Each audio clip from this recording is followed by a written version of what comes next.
سلام ستړي ماشای یو ځل بیا د څو مهمو خبرونو سره درته حاضر شوي یو.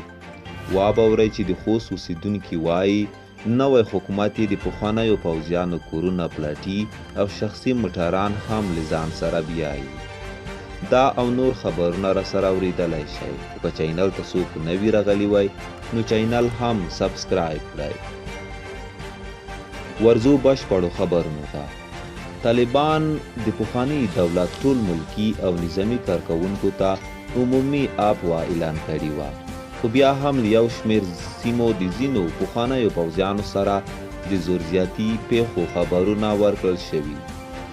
د خوست اوسېدونکي وایي د نوي حکومت په راتلو سره له نورو ولایتونو څخه د ارامتیا خبر ورکول کیږي، خو په خوست کې بیا د خوست مرکز تڼیو ولسوالۍ او اسماعیل خیل و مندوزیو ولسوالۍ په یو شمېر سیمو کې د هغو کسانو کورونه تلاش کوي چې له امریکایانو سره د همکارو افغانانو یعنې KPF ځواکونو کې دندې ترسره کړي وې.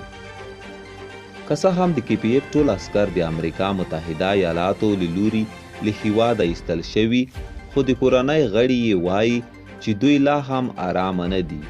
دوی وایي د نوي حکومت کسان یې کورونو ته ورځي او په دې نوم ترې شخصي موټر وړي چې په وینا یې دا موټر یې د امریکایانو په پیسو رانیولي دي.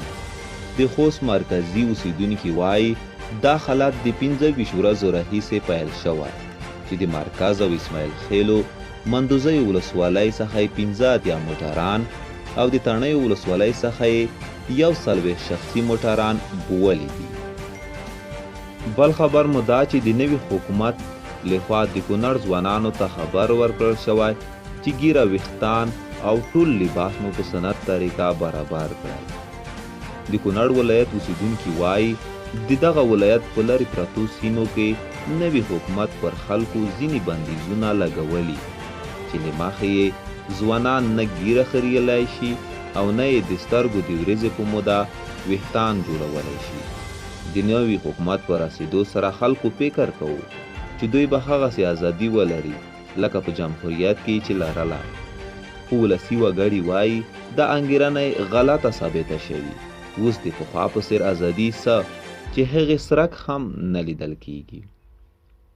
دا و خبرونه. د نورو خبرونو لپاره مو د چینل سبسکرایب مه هېروئ.